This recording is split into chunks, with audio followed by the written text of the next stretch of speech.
In Hollywood's golden age, some of its brightest stars were taken too soon by a silent epidemic. In the 1980s and 90s, AIDS claimed the lives of legendary actors, musicians, and cultural icons, many of whom kept their struggles hidden amidst stigma and fear. These were more than just celebrities. They were trailblazers who shaped the entertainment world. Join us as we look back at 20 gay Hollywood stars lost to HIV/AIDS, exploring their legacies and the unforgettable mark they left on the world. Freddie Mercury.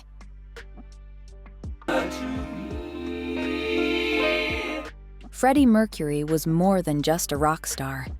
He was a true icon whose presence on stage was magnetic. As the legendary frontman of Queen, his 4-octave vocal range and boundless charisma captured the hearts of fans across the globe. Born Farrokh Bulsara in Zanzibar, his path to stardom was as bold as his music, cementing him as one of the greatest performers of all time.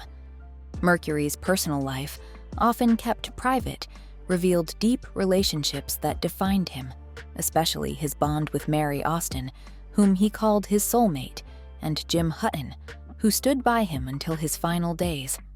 Diagnosed with HIV in 1987, he kept it a secret, continuing to create music with relentless passion. His final album, Innuendo, was filled with raw emotion, and his last video, These Are the Days of Our Lives, showed the world his unwavering spirit. On November 24, 1991, Mercury passed away, but his music and the Mercury Phoenix Trust continue to inspire and fight against AIDS. Rock Hudson. Rock Hudson embodied the classic Hollywood leading man, handsome, charming, and effortlessly captivating. He became a household name in the 1950s with standout roles in Magnificent Obsession and Giant, earning an Academy Award nomination and cementing his status as a top movie star.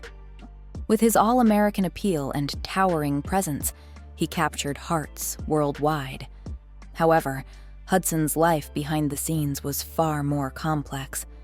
In an era where being openly gay was career suicide, Hudson kept his sexuality hidden, even marrying Phyllis Gates in 1955 to silence rumors.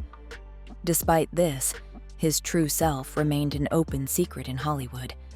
By the 1980s, Hudson had successfully shifted to television, starring in Macmillan and Wife and Dynasty. But in 1984, after his health began to deteriorate, he was diagnosed with AIDS.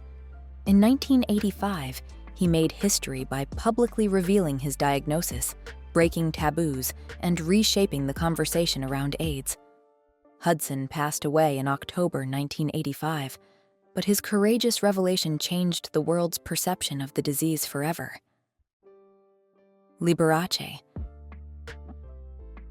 Liberace wasn't just a pianist, he was a dazzling force of entertainment. With his rhinestone-studded costumes, extravagant performances, and his signature candelabra-lit piano, he turned classical music into a visual spectacle. Known as Mr. Showmanship, he became a beloved icon, captivating audiences with his over-the-top glamour and larger-than-life persona.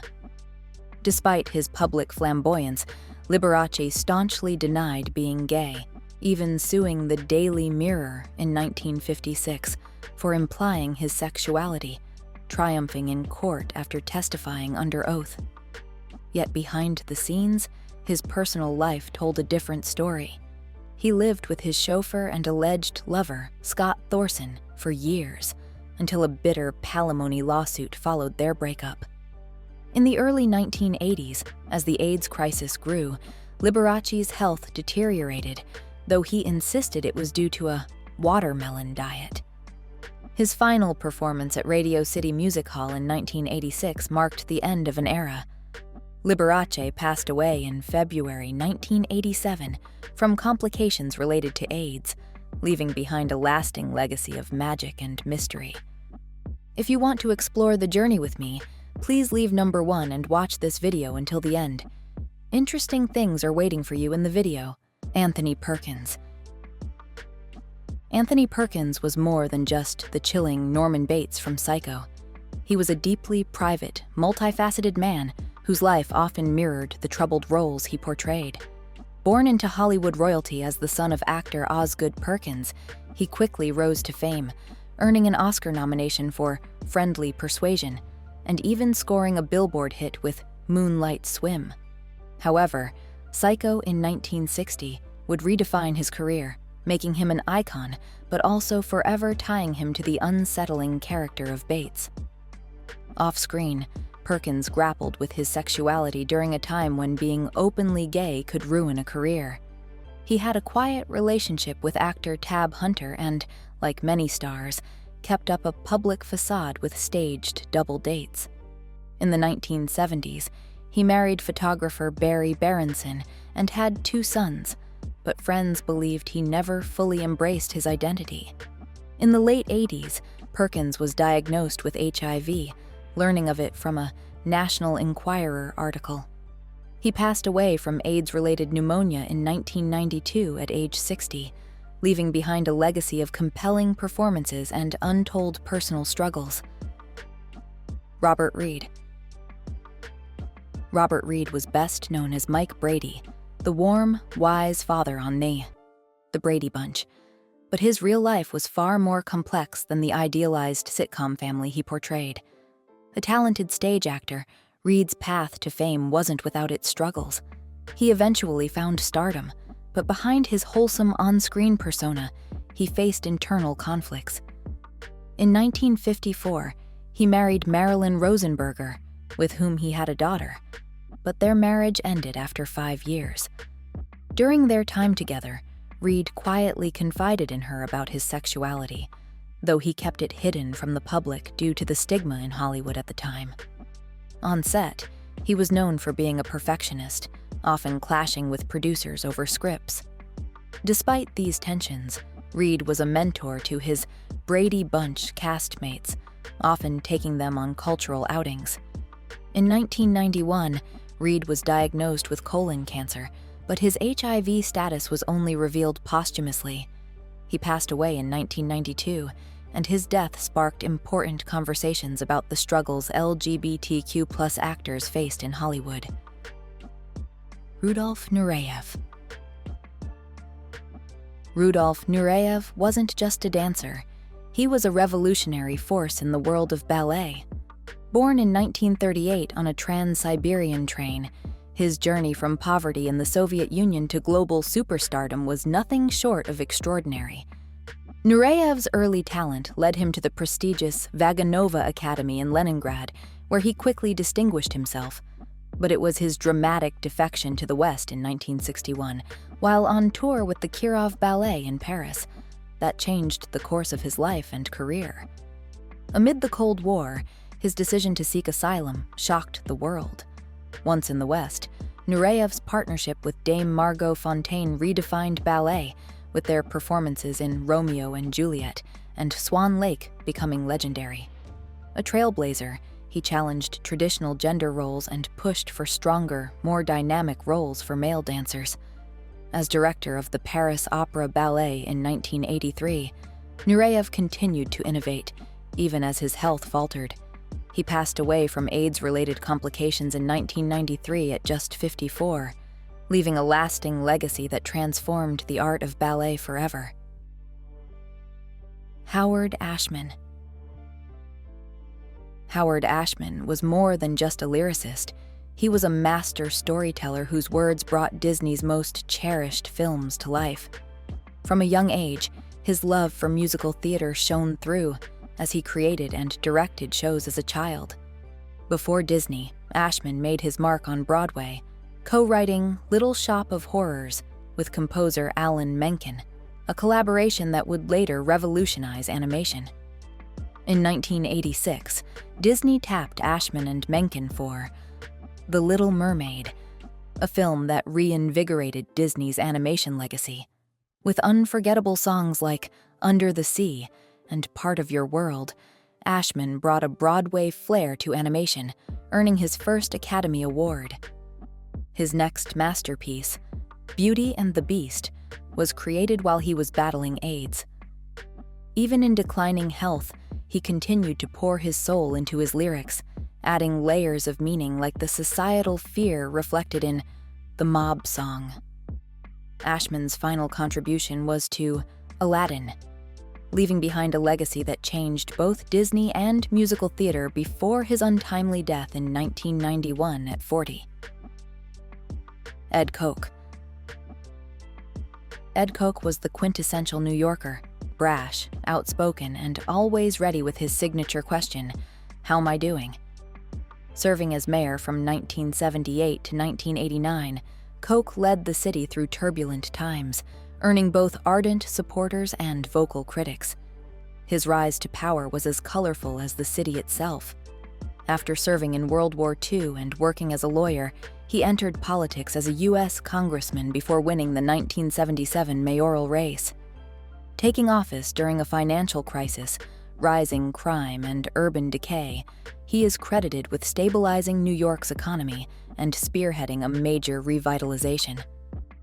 Yet, it was his response to the AIDS epidemic that became a defining chapter of his legacy.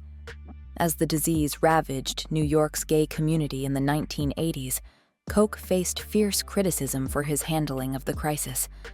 Rumors about his own sexuality swirled, which he never publicly addressed. After his death in 2013, it was revealed that Koch was gay, though he had kept it private.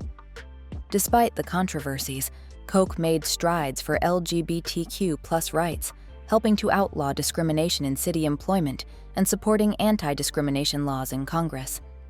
His legacy remains a complex, ever-debated part of New York's history. Roy Cohn. Roy Cohn was a man driven by power, controversy, and unyielding ambition. Born into a politically connected family, he rose to national fame at just 23 as chief counsel to Senator Joseph McCarthy during the Red Scare, where his aggressive tactics helped secure the execution of Julius and Ethel Rosenberg. Cohn's influence extended far beyond McCarthyism. He was a key figure in the Lavender Scare, leading the charge against LGBTQ+ individuals in government, labeling them security risks. Ironically, throughout his life, rumors swirled about Cohn's own sexuality, particularly regarding his close relationship with David Schein, McCarthy's top aide. Despite persistent whispers, Cohn staunchly denied being gay. As a high-powered lawyer, he represented figures like Donald Trump, Rupert Murdoch, and even mafia bosses. In 1984, Cohn was diagnosed with HIV, but concealed the truth, publicly claiming to have liver cancer. He passed away from AIDS-related complications in 1986 at 59, leaving behind a legacy of contradictions and a career steeped in power and scandal.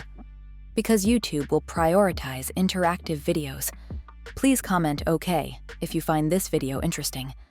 Thank you. Brad Davis. Brad Davis was an actor whose intense, captivating presence left an indelible mark on film.